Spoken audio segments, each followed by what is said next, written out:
Salmo 19, 7, 8 e 9. A lei do Senhor é perfeita e revigora a alma. Os testemunhos do Senhor são dignos de confiança e tornam sábios os inexperientes. Os preceitos do Senhor são justos e dão alegria ao coração. Os mandamentos do Senhor são limpos e trazem luz aos olhos. O temor do Senhor é puro e dura para sempre. As ordenanças do Senhor são verdadeiras, são todas elas justas. Esse texto ele é autoexplicativo, né? Não precisa nem falar muito sobre ele, é só você acompanhar o que o próprio texto diz, que a lei do Senhor é perfeita e por causa dessa perfeição, ela revigora a alma. Cada vez que você lê, cada vez que você medita, cada vez que você ouve, você se sente revigorado, renovado na sua fé. Os testemunhos do Senhor são dignos de confiança e por isso, quanto mais eu guardo a palavra de Deus, mais experiência eu adquiro. Torna sábio o inexperiente. Os preceitos do Senhor são justos e por isso dão alegria ao coração. Eu leio a palavra de Deus também alegra. Às vezes eu chego aqui triste, abatido, cansado, desanimado, sem entender os porquês da vida, mas eu leio a palavra, vejo que ela é verdade, ela se conecta com o meu interior e aquilo então me alegra, traz alegria. E melhor de tudo, os mandamentos do Senhor são limpos e trazem luz aos olhos, eles mudam a minha cosmovisão, a minha maneira de pensar. O temor do Senhor é puro e dura para sempre, as ordenanças do Senhor são verdadeiras, são todas justas. Agora vamos para 2 Timóteo 3,16. 2 Timóteo 3,16. Toda a Escritura é inspirada por Deus e útil para o ensino, para a repreensão, para a correção e para a instrução na justiça. Toda a palavra de Deus. Esse texto vai me ajudar a entender uma coisa que é importante. Que nós não podemos ser seletivos na Bíblia. Toda a Escritura é inspirada. Eu não posso escolher os livros. Esse livro eu gosto, esse livro eu não quero, esse livro não serve. Toda a Escritura é inspirada. Nós já fizemos aqui estudos sobre Efésios, já fizemos sobre Samuel, estamos falando sobre Colossenses, já falamos das parábolas. Daqui a um tempo a gente vai falar sobre outros livros do Antigo Testamento, profetas maiores, profetas menores. Qualquer texto da Bíblia é apto, perfeito para instruir, corrigir, ajudar, fortalecer toda a Escritura. Toda a Escritura. 2 Pedro, segunda epístola de Pedro, capítulo 1, versículo 20 e 21. 2 Pedro, capítulo 1, versículo 20 e 21. Antes de mais nada, saibam que nenhuma profecia da Escritura provém de interpretação pessoal, pois jamais da profecia teve origem na vontade humana, mas homens falaram da parte de Deus, impelidos pelo Espírito Santo. Então agora, além de tudo que a gente já leu, a própria Bíblia testifica dela mesma, dizendo que ela é inspirada, ou seja, o Espírito de Deus fala nela e fala através dela. Ela por si só é inspirada. Então agora nós poderíamos perguntar, eu preciso fazer um curso de teologia, de hermenêutica, de exegese, de teologia sistemática, de interpretação, para crer em Deus através da Bíblia? Não, não precisa, porque a palavra de Deus é inspirada. Então, ninguém precisa estudar teologia para entender o plano redentor de Deus, a revelação do ser de Deus à criatura, porque isso é claro, limpo, justo, verdadeiro e inspirado pelo Espírito Santo. Então, a Bíblia contém tudo o que o homem precisa saber sobre o plano da salvação. Então, não preciso explicar nada. Não preciso ter conhecimento teológico, hermenêutico para isso. Eu preciso estudar teologia, hermenêutica, exegese, teologia sistemática para ensinar a Bíblia? Precisa. Porque, apesar dela ser clara, limpa, ela é um texto longo, é um texto antigo, com muitas variações de estilos, de modelos, de jeitos de escrever, épocas diferentes, línguas diferentes. Então, para ensinar, para aplicar, aí sim. Porque além da inspiração, tem que haver a habilidade daquele que ensina, daquele que conduz o texto, daquele que opera. Agora, quando eu estou ensinando a Bíblia, até falamos sobre isso semana passada, eu não estou ensinando para a salvação. Eu estou ensinando a Bíblia para aqueles que já creram, aqueles que já receberam de Deus a vida eterna porque se encontraram com o Senhor. São esses que vêm às igrejas, qualquer igreja, e querem aprender da palavra. Então aquele que ensina, você está apto para ensinar. Agora, a pessoa sozinha pode ler o texto e ter ali fortalecimento da sua fé? Pode, porque a palavra de Deus é inspirada, ela mesma fortalece a fé no coração do cristão. 1 Pedro 1,25. 1 Pedro 1,25. A palavra do Senhor permanece para sempre. Essa é a palavra que lhes foi anunciada. Então vejam os textos aí do Antigo e do Novo Testamento corroborando, concordando com a mesma verdade. Qual é a verdade? Que a palavra de Deus é inspirada, ela é suficiente, ela é infalível, ela ilumina os olhos, ela fortalece o coração, ela revigora a fé, ela é importante, ela é permanente, ela é vigorosa, ela é necessária, ela é fundamental. Então, além de eu entender o que é o Evangelho, eu preciso constantemente me dedicar à leitura, e cada comunidade de fé, cada igreja, precisa se dedicar ao ensino da palavra. Para quê? Para que as pessoas tenham a sua fé fortalecida. E a Epístola de Colossenses, ela é escrita exatamente para combater isso. O quê? A falta de conhecimento da verdade, que é o que dá nó no nosso cérebro. Se nós fôssemos seduzidos por qualquer tipo de religiosidade e entregássemos a nossa alma, a nossa mente a uma outra divindade, seria uma coisa mais simples de lidar. Ou se alguém entrasse ali por aquela porta e nos confrontasse e nos mandasse negar a fé, seria também uma coisa mais simples de resistir. O problema é quando, no meio dos cristãos, nas comunidades de fé, nas escolas bíblicas, nos seminários, nos púlpitos, o problema é quando começa os pregadores, líderes, professores, pastores, missionários, apóstolos, começam a dar nó no cérebro dos cristãos, fazendo com que a fé se torne uma salada. E aí o camarada está perdido, e fica perdido, e permanece perdido. Então ele é facilmente manipulado e enganado pelo próprio coração. Então fica a dica, né? Cuidado com a distração. O que é uma distração na nossa comunidade de fé, entre os cristãos? O que pode ser uma distração?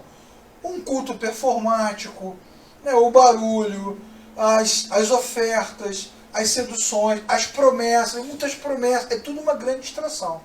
A exaltação do ego, você isso, você aquilo, você... Lembra daquela música? Você é isso, uma beleza imensa, toda a recompensa de um amor.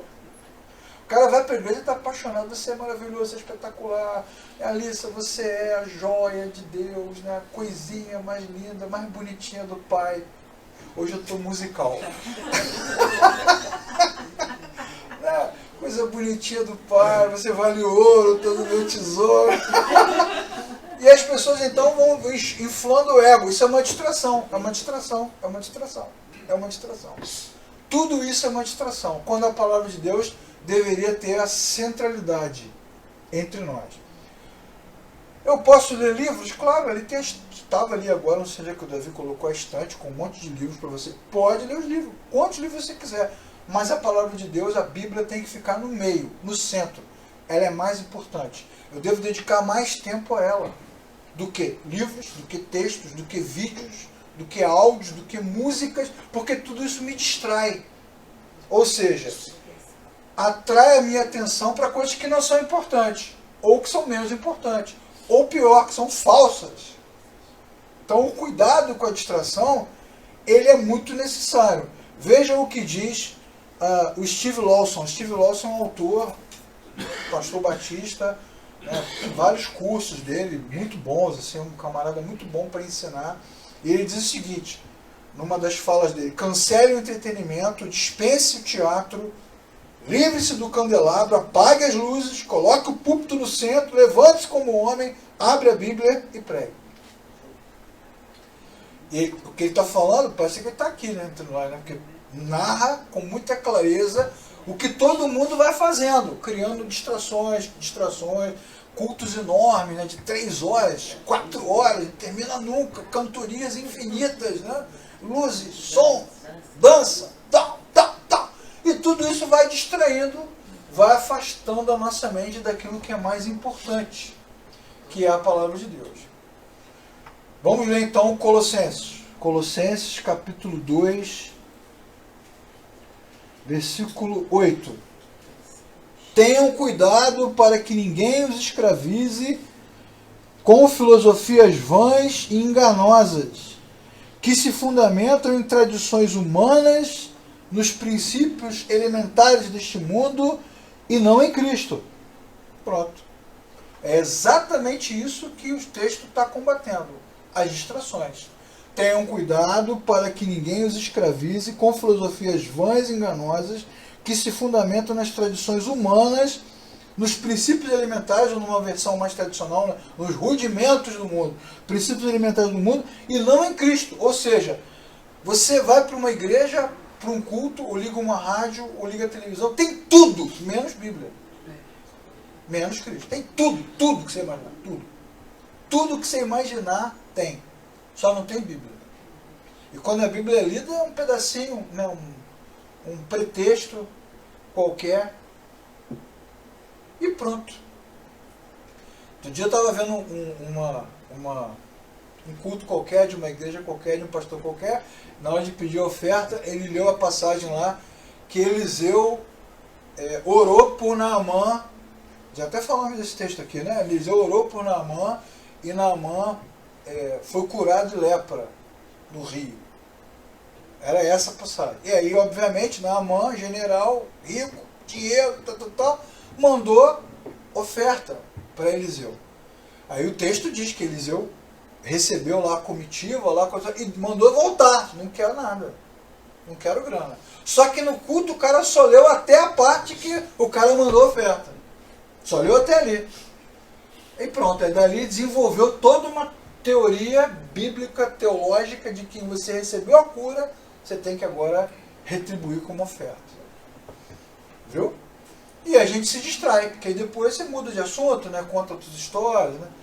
Fala assim. Eu gosto também desses caras que são ex, né? Hoje eu estava vendo um que o cara é bom, matador, matei, fiz, arrebentei, sacrifiquei, circuncidei, esquartejei, queimei. Caramba. Pô, trabalhei para 250 empresas, 490 empresários, 50 cachoeiras. Nossa, aí a gente fica distraído, né?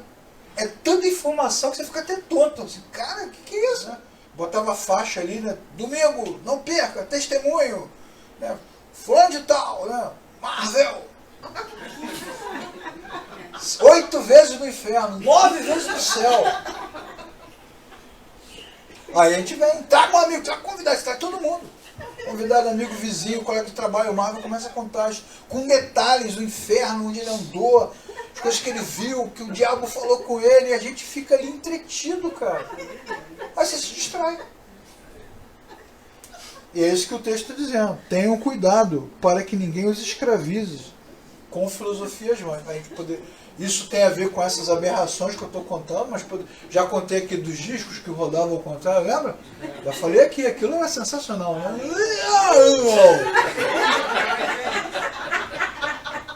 Ouviram, irmãos? Ouviram? Ouviram? Satanás quer você, ele disse. Mas era sempre um negócio.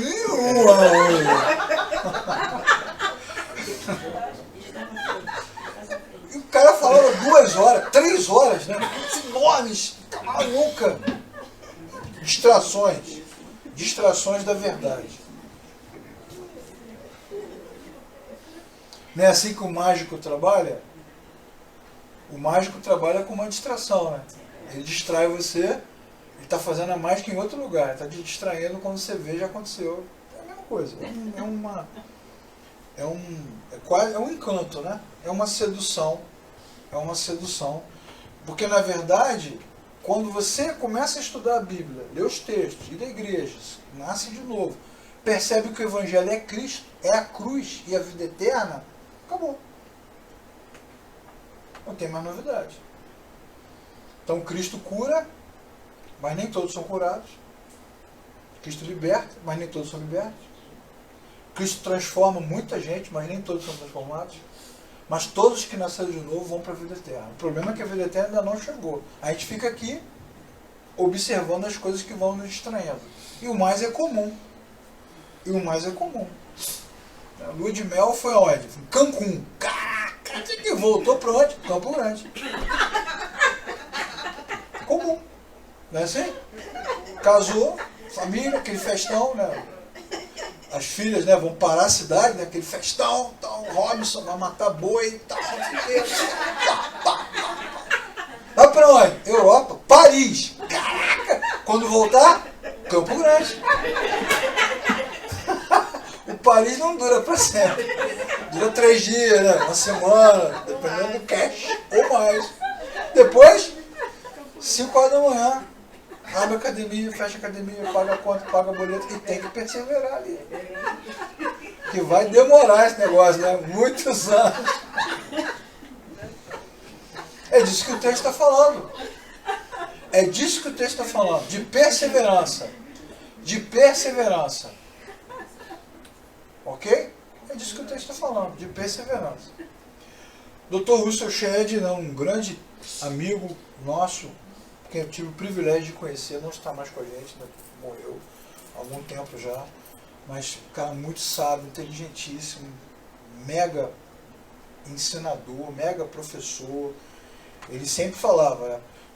Uma vez ele dando essa palestra aqui, essa foto que vocês estão vendo na palestra que ele deu, onde eu estava, lá o evento que a gente organizou, ele citou Calvino e disse: a primeira tarefa do intérprete é deixar que o autor diga o que ele está realmente dizendo, em vez de atribuir o que se pensa que ele deveria dizer. Então o trabalho de quem ensina, de quem prega, de quem compartilha a palavra, é deixar claro o que a Bíblia está dizendo, não o que eu acho. O que eu acho não importa. O que importa é o que está escrito no texto. Quando o autor escreveu para a igreja de Colossenses, na cidade de Colossos, naquele momento, o que ele queria transmitir e de que forma eu posso tirar dali alguma coisa que seja útil para mim hoje. E não dizer o que eu acho, o que eu penso que é o que eu acredito. Então ele citou Calvino. Ele também citou uma vez Charles Simeon. Ele diz: o meu empenho consiste em extrair da Escritura o que ali se encontra e não enfiar nela o que eu acho que deveria estar lá. O que são as distrações, irmãos? São as coisas que a gente vai enfiando na Bíblia ou a ausência da Bíblia. Porque a ausência da Bíblia gera distrações e eu começar a colocar nela coisas também gera distração. Aí eu começo a me preocupar com coisas que não são centrais para a minha vida e a minha fé, então, vai desmoronando. Ela vai enfraquecendo. Se você for no McDonald's quando acabar aqui a reunião e comer um nugget espetacular com barbecue, mas se você todo dia se alimenta bem, está ali a doutora que não nos deixa mentir, dificilmente ele vai te fazer mal. Ah, vai te fazer mal, vai. Mas não vai te matar, né? Porque você todo dia se alimenta bem, né? Aquela comida constante ali, cereal, né? Carne, fruta, né? Mas se você só comer McDonald's todo dia, você vai morrer. Rápido. Se não morrer, vai ficar ruim. Rápido. Porque você não tem força. Não tem reposição de energia, de saúde suficiente para continuar vivendo. Não dá para viver assim. Não dá para viver se alimentando de coisas que não alimentam. Então, usando essa analogia bem simples, não dá para ser cristão sem se alimentar daquilo que realmente nos sustenta, que é a Escritura. E o trabalho das comunidades de fé é extrair da Bíblia o que ela realmente significa. E aí, você que é cristão, que é cristã, que está aqui, ou que está assistindo, ou que vai assistir depois, devia fazer a meia-culpa agora. Quantas vezes você se preocupou em conferir os textos que são citados? Ler as passagens que são mencionadas. Anotar as coisas em algum lugar. Meditar sobre isso depois. Não tem filtro nenhum. Vai assimilando aquilo, vai assimilando, assim, vai ficando por isso mesmo. Por isso mesmo. Aí acontece o que eu falei semana passada. Você está dando aula, você lê o texto, aí começa o cara: nossa, que palavra, eu nunca ouvi! Mas está escrito aqui, cara. Como é que você nunca ouviu? É porque você nunca se dedicou a extrair da Escritura o que ela tem, o que ela diz, o que ela realmente fala, em que contexto ela fala e como eu posso aplicar aquilo para a minha vida. E é disso que tanto o Shed como o outro que eu mostrei anteriormente estão falando disso. Que a palavra de Deus, ela diminui as distrações, coloca o nosso foco em Cristo. E aí pronto. E aí você consegue construir dentro de você uma fé consistente, capaz de te dar cancha, energia para perseverar e enfrentar a vida que é comum. Passado Cancún, passado Paris, a vida continua onde nós estamos. Não foi assim que aconteceu depois do Êxodo? Passados os 40 anos de Êxodo, milagres incríveis, coisas sobrenaturais, pão caindo do céu, que eu tenho a minha teoria, já falei para vocês, eu tenho uma teoria teológica de que aquele maná que caía era rabanada. Tenho certeza que era rabanada que caía. E os caras comeram, chegou na terra prometida, o que Deus disse? Acabou o pão. Agora, enxada na mão, um dia de cada vez, vamos à luta. Então tem um momento transcendente, mas depois que passa aquele momento transcendente, a vida segue. E o papel das comunidades de fé, das igrejas, e o nosso papel é construir no nosso coração uma fé que seja consistente, perseverante. Então a pergunta, como ler a Bíblia corretamente? Essa é a primeira pergunta de hoje, são duas, se eu não me engano. Como ler a Bíblia corretamente? Primeiro, com adoração. Por quê? Porque nós acabamos de ler, a Bíblia é inspirada, infalível, inerrante, ela nasceu de Deus, ela vem de Deus, ela é pura, ela é justa, ela é limpa. Então a primeira coisa que o camarada tem que fazer, ele ou ela, quando vai ler a Bíblia, é ter um ato de devoção. Não leia a Bíblia como se você estivesse vendo o Twitter, pô. Facebook, Instagram. Não. Você vai... Escolha, pode ser 5 minutos. Mas antes de você começar, faça daquele momento um momento devocional. Se é que você nasceu de novo. Se é que você olha para a palavra de Deus dessa forma. Porque se o camarada, se ele ou ela não nasceu de novo, ele não vai encarar dessa forma. Mas se houve um encontro com Cristo, se houve um encontro verdadeiro, em vez de você fazer uma oração mística, Senhor, revela-me agora os segredos escondidos, nada disso. É oração de humildade, de adoração. Senhor, estou diante da Tua palavra. É a Tua palavra. Eu confesso que conheço pouco. Confesso que os meus olhos muitas vezes têm escamas. Confesso que muitas vezes a minha cabeça é dura. Mas eu creio que a Tua palavra é poderosa.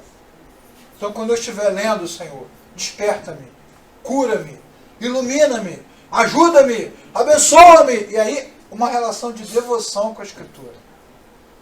Essa é a primeira maneira. A maioria dos cristãos nunca é ensinado a fazer dessa forma. E não faz. E não faz. Não há nenhum tipo de devoção. Observe os cultos, como é que eles acontecem. Os caras cantam 1 hora, 1h30. O cara pula, levanta a mão, não sei o que. Blá, blá. Quando começa a palavra, o cara levanta, mexe no celular, vai lá fora. Não há nenhuma relação devocional com a Escritura. Não há amor pela palavra. Ela não é central, ela não é importante, ela não faz a diferença. E quando esses vídeos bombam, 2 milhões de visualizações, 10 milhões de visualizações, não é porque o cara quer uma palavra de Deus, ele quer uma novidade, ele quer uma revelação, ele quer descobrir qual o demônio que vai aparecer, que eu vi o cara falando outro dia, o demônio que vai aparecer em 2023.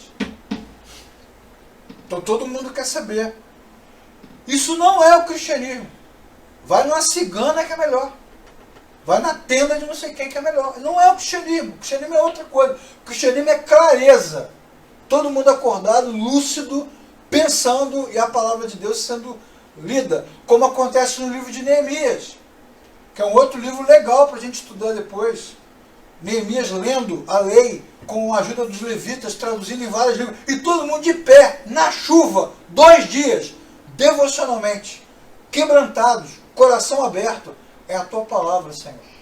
Então isso é importante. É uma ação de adoração. E eu não estou falando que é legalismo, sabe? Que aí você, irmãos, vamos abrir a palavra. Aí levanta o irmão. Todo mundo sentado, o irmão levanta. Com a Bíblia na mão. Sempre tem um que faz isso, né? Igreja cheia. Vamos ler. Todo mundo sentado, aí vai o irmão levanta. Esse que levantou Ele não levantou porque ele levantou para poder mostrar para os outros, ou para todo mundo, que ele respeita a Bíblia. Ó, irmãos, a devoção não é na sua posição horizontal ou vertical. A devoção é aqui, ó. A devoção é aqui dentro. É a tua palavra. Então, é assim que o cristão deve ler. É a adoração. É a tua palavra, Senhor.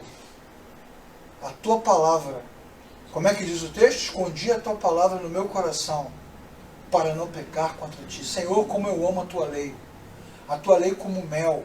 A tua lei é como ouro. A tua lei... Os caras tinham uma devoção enorme. A palavra de Deus é lida no capara. Então isso é uma forma de ler. Vale mais isso 1000 vezes do que pós-graduação em teologia na faculdade de Cambridge. É melhor a devoção. Palavra de Deus. Bíblia. Foi Deus que me compartilhou comigo, quero ler. Então, essa é a maneira correta de ler. Interessante, eu já falei desse assunto várias vezes, em diferentes circunstâncias. E quando você bota o slide anterior, né, como ler a Bíblia corretamente? O cara está esperando uma regra. Está todo mundo esperando uma regrinha, 10 passos, né? Poderia até publicar hoje no Instagram, 10 passos para ler a Bíblia corretamente. Aí você fala de devoção, aí o cara acha que é uma bobagem. Pô, isso aí... Mas não é uma bobagem. É tudo. É tudo. E as distrações, elas tiram da palavra de Deus esta importância. As distrações tiram da palavra de Deus a importância. Outra coisa que nós precisamos ao ler a Bíblia é fome. E essa fome pela palavra, como se ela fosse alimento, nem só de pão viverá o homem, mas de toda palavra que sai da boca de Deus, disse Jesus. O meu alimento, Jesus disse, é fazer a vontade daquele que me enviou. A minha comida, né? Numa outra versão, então, essa fome, esse desejo, ele só existe no coração daquele que não nasceu, do coração daquele que já nasceu de novo. Isso é um bom termômetro para você que está assistindo, ouvindo, vai assistir depois. Se você não tem vontade de ler a Bíblia, nunca. É um bom termômetro. Pode ser que eu nunca tenha nascido de novo. Porque não me diz nada. Eu fico seco esperando a hora do Pantanal.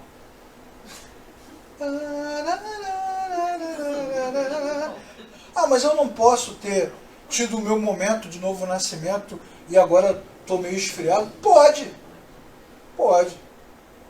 Isso é outra conversa. Mas no primeiro momento, todo aquele que ama, Senhor, como eu amo a tua lei. Senhor, filho meu, atenta para as minhas palavras todas, Provérbios 3. A minha razão inclina o teu ouvido, pois são vida para aqueles que a encontram. Então é fome, é desejo. É a cena famosíssima, clássica de Marta e Maria. Marta ralando e Maria ouvindo. Marta reclamando e Jesus dizendo, Maria escolheu a melhor parte. A melhor parte é essa. Ela queria ouvir. Adoração e fome. É a maneira correta. Quero aprender. Quero entender. Quero guardar. Quero descobrir. Você tem fome, tem desejo de aprender. E mastigação. Ou seja, a gente tem que fazer devagar. Veio para o culto, ouviu a mensagem, anota, medita, pensa, lê de novo, mastiga, rumina, faz de novo, várias vezes, até que a palavra entre. Ela vai entrando. Já viu como é que é a água na parede quando tem vazamento? Onde vai encontrando flor, ela vai entrando e vai penetrando. A palavra de Deus tem que penetrar dentro de nós. Devagar, com mastigação, muitas e muitas vezes. Eu me lembro uma vez eu levei num evento que nós fizemos de teologia, há muitos anos atrás, eu levei o chanceler da Mackenzie lá, de São Paulo, para dar uma palestra. Aí eu estava sentado na minha frente e ele perguntou assim, Leclerc, quanto tempo você acha que eu levei para montar essa pregação de hoje? Eu não sei, pastor. 30 anos, ele disse. Leva muitos anos para você aprender os textos, guardar a palavra, aquilo entrar dentro de você, você pensar de novo, tem um olhar, passa o tempo, você tem outro olhar. A gente muda. A palavra não muda, mas a gente muda, o tempo muda, a circunstância muda, você vai pensando diferente. Então esses três atos, né? Devoção diante da palavra, fome diante da palavra, meditação. Isso tudo aqui vai na contramão do nosso tempo. De velocidade, de rapidez, de superficialidade, de relações superficiais, de cultos superficiais, de pregações superficiais. Quando a gente fala de profundidade, a mensagem foi profunda. Isso não quer dizer que ela foi mística ou que ela foi numa intelectualidade, sabe, inalcançável. Nossa, eu preciso estudar muito. Ela é profunda, tanto quanto ela nos afeta, tanto quanto ela nos atinge, tanto quanto ela tem abrangência na nossa vida. Ela é profunda, porque eu vou ler, cada vez que eu leio para aquele negócio, aquilo mexe com o meu interior. Eu me enxergo ali, eu me vejo, eu entendo melhor a vida, entendo melhor a redenção. Então a profundidade está aí, está na simplicidade. E a simplicidade, né, irmãos, ela é um aspecto da sofisticação. Já perceberam? As coisas sofisticadas, elas têm um quê de simplicidade muito grande. E às vezes eu levo tempo para perceber isso, para entender. Então eu preciso ter fome, eu preciso ter devoção, eu preciso mastigar aquele negócio várias e várias vezes. O cara chega aqui no culto, porque eu já li a Bíblia 30 vezes. E daí, cara? Leu 30 vezes e não sabe nada. Ou não entendeu nada, ou não aplica nada. Não é a quantidade de vezes, ou a quantidade de versículos que eu decorei. É como aquilo me afeta. É a minha relação com a palavra. Então eu digo para vocês aqui, da verdade de graça, para os irmãos que estão assistindo, para quem vou assistir depois. Se o que te leva para a igreja não é a Bíblia, vou falar com muita clareza, não vá. Tem coisa melhor para fazer. Fique em casa. Se o que te leva para a igreja não é a palavra de Deus, não vá. Não vá. Alguma outra coisa a fazer. Está perdendo seu tempo. Não vá. A única coisa que deve nos levar à comunidade é a palavra de Deus. E obviamente eu vou compartilhar da palavra e a palavra ao lado das pessoas que eu amo. Aí, daí que vem a decisão em que lugar você vai congregar. Vou congregar num lugar onde eu possa ouvir e compartilhar a palavra com pessoas com quem eu tenho afinidade, meus amigos. Aí é diferente. A minha congregação, o lugar de congregação, parte das afinidades. Mas o motivo que me leva a congregar, central, é a palavra de Deus. É o que deveria ser. E sempre. E sempre. E sempre. Mas observem como são as comunidades.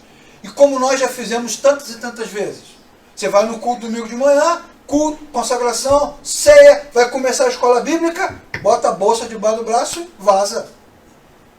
A igreja tem 1000 membros, a escola bíblica tem 100, 50. Obviamente, a falha não está nas pessoas.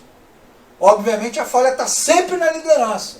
Porque se a palavra de Deus fosse ensinada, muitos irmãos ficariam ali. Mas há de se considerar isso também, que para muitos de nós, isso não tem importância. Não tem importância. Não, estou indo para o culto por causa da ceia. O cara vai para a ceia, não vai para a palavra. Tem ceia. Aí chega na hora da ceia. Já viu o culto de virada de ano? É assim, né? O cara chega na igreja 3 minutos para meia-noite. Onde ele estava? Mas na hora da virada ele chega. Porque na verdade não se importa com o culto. Nem com Deus. Nem com a palavra, nem com nada. Só se importa com ele. Então vai para a ceia. Não, eu vim para a ceia. Então fica em casa. Porque a ceia só tem sentido, ela só tem impacto se primeiro a palavra de Deus mexeu com o meu coração. Aí eu vou para a ceia. Mas é só um ritual? É só um ritual facilzinho. Compra o pão. Compra a garrafa de vinho. Qual é aquele que é bom? Aquele que é bom, que é puro, não tem açúcar. Como é que é o nome? Qualquer um daquelas vinícolas lá. Aurora. Não ganhei nada para falar o nome. Aurora. Compra lá o vidro, Aurora, pãozinho, faz em casa. É só o ritual. E é exatamente isso que é a distração. Tira a Bíblia, vira ritual. E nós nos tornamos em religiosos ritualistas. O tempo todo, repetindo, reproduzindo. No que nós acreditamos, irmãos? Para a gente terminar. No que nós acreditamos? Qual é a base da nossa relação? Qual é o fundamento da nossa relação com a Escritura? Primeiro, ela é a única fonte e regra de fé. Única. Nenhum pastor, líder, missionário, apóstolo, homem, mulher, velho, novo, ninguém, não interessa o que as pessoas pensam. Para nós cristãos, a palavra de Deus é a única fonte de verdade. Única. Zero verdade para ninguém. Qualquer pessoa que suba num púlpito, nesse púlpito, ou qualquer púlpito, e não cite a Bíblia, conte história, levante-se e vá embora. Não interessam as histórias, as experiências, o que ele viu, o que Deus falou, é falso. É fake. Ah, você não pode questionar a experiência de ninguém. Não posso, mas posso dizer que é falso. A experiência eu não posso questionar, mas é falsa. Como assim? É porque a experiência da pessoa é verdadeira no sentido subjetivo, mas é falsa no sentido da fé. Ela não serve para nada. Inútil. Só a palavra de Deus é fonte e regra de fé. Fonte e regra de fé e para mais nada importa. Não, porque Deus falou comigo. Irmãos, eu estava aqui agora, Deus falou comigo, levanta e vai embora. Mentira, nós temos a palavra. Nós temos o texto. Você não pode dizer que é mentira. Posso, é mentira. E essas são as distrações. E é nisso que nós somos. Já não falei aqui várias vezes, você pode ser um crente, 50 anos de crente, batizado, rebatizado, mix batizado, top power, ortodoxo, tal. Alguém fala assim, cara, eu estava ali, Deus falou comigo, você balança na hora. O homem é místico, naturalmente sincrético, ele sente o golpe. Então corra, nossa única... Agora, quando você estiver comendo no churrasco, tomando café, né, batendo papo em casa, com os amigos, e o irmão quiser te contar uma experiência, está valendo. Eu chamo o Marvel lá em casa, mas vamos tomar, pô, Marvel, deixa eu falar, cara, eu estava orando, Deus falou comigo. Aí está valendo, entre eu e ele está valendo tudo, vale a amizade, vale a confiança. Aí o Marvel, pô, eu acredito em você. Eu falei, pô, Marvel, eu também acredito em você. Está valendo. Aqui, no momento da comunidade, em que ela se reúne para exaltar a palavra, não vale nada, zero. Entre nós vale tudo, irmãos. Já não contei para vocês que eu tenho um amigo que eu não vejo há muitos anos, já contei aqui também, que é cristão, e ele falou para mim, cara, eu fiz viagens interplanetárias. Como é que foi? Subi na Pedra da Gávea. Ele não estava puro não, irmãos. Subi na Pedra da Gávea, o disco desceu, nós entramos, fomos a vários planetas, olha que loucura. E agora, cara, eu não sei, mas a experiência foi real. Essa semana eu vi um vídeo no Instagram de uma irmã qualquer, X qualquer, falando que o anjo chegou na casa dela, abriu a porta, pegou ela na asa, levou em vários planetas. Olha, a mesma coisa. Qual a diferença entre ela e o cara da Pedra da Gávea? Nenhuma. Agora, entre nós, tô ali comendo um churrasco ali com o Benassi, pô, Leclerc, disco voador, pô, Benassi, cara. Entre nós. Aqui, irmãos, aqui entre nós, só a palavra de Deus deve ter a centralidade. E nada mais. Nada. Abriu a boca para contar a história. Não serve. Não interessa. Não é o nosso caso. E evita as distrações. Aí o nosso foco fica em Cristo. As histórias estão valendo entre nós. Ó, estava orando, tive uma experiência assim, pô, que legal, Davi, como é que foi? Deus falou comigo. Ótimo, eu e ele, somos amigos. Aqui no púlpito, não, jamais. Jamais, é assim que nós cremos. Ah, mas se for assim, então vai ficar sem graça. Vai. Vai acabar? Vai. Não vou nem vir, melhor. Fique em casa. É assim que nós cremos. Não é assim que aconteceu? Evangelho de João, capítulo 6, quando Jesus está lá, né, no meio da multidão, aclamado, top, vai virar artista, fenômeno, tal, de que lá. E os caras, mostra-nos o sinal. Assim, acabou o sinal. Eu sou o pão vivo que desceu do céu. Não tem mais sinal. Acabou, não tem mais nada. E os discípulos disseram, mestre, mas isso é muito duro. Podem ir embora vocês também. Essa é um dos textos mais incríveis, né? Podem ir embora. Todos vocês também estão satisfeitos? Podem partir. E a resposta de Pedro mostra exatamente a diferença entre os que creem e os que não creem. O que Pedro diz para Jesus? Mestre, para onde iremos nós? Se só tu tens as palavras de vida eterna. Eu não estou aqui por causa dos sinais. Eu estou aqui por sua causa. É a mesma situação de Maria e de Nicodemos e de tantos outros que estavam ali por causa de Jesus. E essa é a única razão que deve nos trazer aqui, é o Senhor Jesus. Amém, irmãos? Amém. Então a palavra de Deus, ela deve ter a centralidade. Outra coisa que nós acreditamos, ela é plenamente inspirada pelo Espírito Santo. Se alguém disser qualquer coisa para você, não é, porque a tradução tal, porque não tinha no texto tal. Irmão, uma coisa é você no seminário, numa aula de grego, de hebraico, de exegese, analisando os textos, as fontes, os autores, o tempo. Legal. Outra coisa é a gente aqui no momento de devoção. Você está ali lendo a Bíblia chorando, aí vem o cara com o microfone, eu vou contar para vocês uma história. Esse texto não existe. O que você faz? Levanta e vai embora. Porque nós cremos que a palavra de Deus é plenamente inspirada. O Espírito Santo fala nela e fala através dela. Para nós cristãos ela é fundamental, ela é central, ela é essencial. Por isso é essencial que o líder, o que prega, o que ensina, conheça a Escritura. Eu não concordo com o que o pastor falou. O problema é seu. Não concordo, o problema é seu. Pode não concordar. Mas a pessoa precisa saber, entender, conhecer, estar apta. Por quê? Porque ela tem que transmitir isso, a inspiração, a devoção. É o momento da Escritura, é o momento da palavra, é o momento mais importante. E ensinar aquilo com facilidade. Também cremos, irmãos, que a Bíblia é clara em suas declarações sobre salvação e santificação. Ela é clara. Ela diz exatamente o que Jesus fez, o que Ele faz, o que Ele fará, o que aconteceu na nossa vida. Ela é clara. Não adianta você lutar com... eu não creio em predestinação. Então joga a Bíblia fora. Está escrito lá. Joga fora, muda de religião. Abre uma igreja para você. A minha igreja, abre para você. E aí você fala o que você quiser. Eu não posso jogar fora o que ela me diz com tanta clareza, com tanta objetividade, com tanta assertividade. Também cremos que a Bíblia é inerrante em todas as suas afirmações. Ela não tem erro. Na essência da sua mensagem. Isso é importante, irmãos, né? Antigamente, há 20 anos atrás, eu só andava com as Bíblias assim, né? Essa aqui, inclusive, é pequena em relação às que eu tinha. Só Bíblia grande assim, né? E o cara faz questão de abrir. Essas mais empoeiradas assim, ó, são mais ungidas, inclusive, né? Você abre aqui... né? Aí quando eu me lembro quando eu comecei a pregar usando o celular. Os irmãos reclamavam.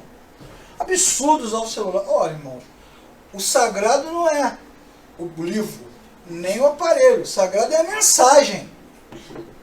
Tanto faz se ela vem em papiro, se ela vem em pedra, ou tecnologia digital. Tanto faz. O que importa é que você creia na mensagem. Você também ainda deixa a Bíblia aberta na sua casa? Você escolhe o salmo pelo tamanho do demônio, né? Se for um demônio muito brabo, você abre no Salmo 91, né? Para ficar na estante ali. Qual é a diferença entre o livro, o incenso, a figa, sei lá o que? Nenhuma diferença. É uma relação mística e não de fé. Nós cremos na mensagem e cremos que ela é inerrante, que ela não falha, que ela não tem erro, que ela é verdadeira. E quando você não entende, o que eu faço quando eu não entendo? Eu preciso ter uma atitude de humildade, dizer, nossa, que texto difícil. Eu não entendo. Preciso estudar, preciso perguntar a alguém. E não ficar ali, né, lutando contra o texto, negando o texto, rasgando o texto, como eu contei para vocês aqui de um amigo meu que deu oportunidade para o irmão pregar domingo. Aí ele leu um texto, abriu, irmão, eu quero ler com vocês Efésios, capítulo tal. Mas eu nem vou ler os primeiros versículos, porque eu não acredito em nada disso aqui. Ele falou do posto. Agora imagina as coisas que se falam, que a gente não vê, que não está no YouTube, né? Porque o YouTube serviu também para propagar essa maluquice toda, né? Agora imagina o que a gente não escuta. Como é que nós, irmãos, aceitamos participar de cultos, reuniões, eventos enormes, e a palavra de Deus sequer é lida? Reuniões de orações, né, nas casas, que fica lá a irmã da revelação esperando o momento da revelação. Aquele monte de música, daqui a pouco alguém entrega uma profecia, entrega uma visão. A palavra de Deus nem é lida, nada. Quando é lida é um absurdo qualquer. E a questão é como é que nós nos submetemos a isso. Essas são as questões que Paulo levanta em Colossenses. Lembram do texto que eu li de Gálatas semana passada? Como vocês se desviaram tão rápido, ele pergunta. Como vocês foram enganados tão rápido? Caramba! A Bíblia é suficiente para nos ensinar tudo em matéria de fé. Tudo. Ela é suficiente. Completa, plena. E a Bíblia é a voz de Deus. Quando você estuda, medita e lê os textos, Deus fala ao seu coração. Amém, irmãos? Amém. É isso que é importante para nós. Agora, para a gente fechar, né, o ponto que é central. Primeiro cremos, depois estudamos. Primeiro precisamos de um coração que teve um encontro com Cristo, para que depois a gente consiga estudar a Bíblia com temor. Por quê? Porque o temor do Senhor é o princípio da sabedoria. Ele nos ajuda a olhar para a palavra de Deus com grande temor, com o coração quebrantado. Deus habita no coração quebrantado. É o que a Bíblia vai fazendo conosco. Primeiro a gente crê, depois a gente estuda. É isso que Paulo está combatendo. Olha, as cartas do Novo Testamento são super vanguarda. Parece até que ele está morando aqui no Brasil. Se encaixam perfeitamente, mas eu acho que aqui no Brasil Colossenses ia dar uns 30 capítulos. Cara, mas como é atual? E essa atualidade do texto mostra o quê? Que o texto é profético? Não, irmãos. Mostra que o homem é o mesmo. Naquela época, na nossa época e no futuro. O homem é sempre o mesmo. Mas o homem morre, né, irmãos? E a palavra de Deus permanece para sempre. Então, nossa...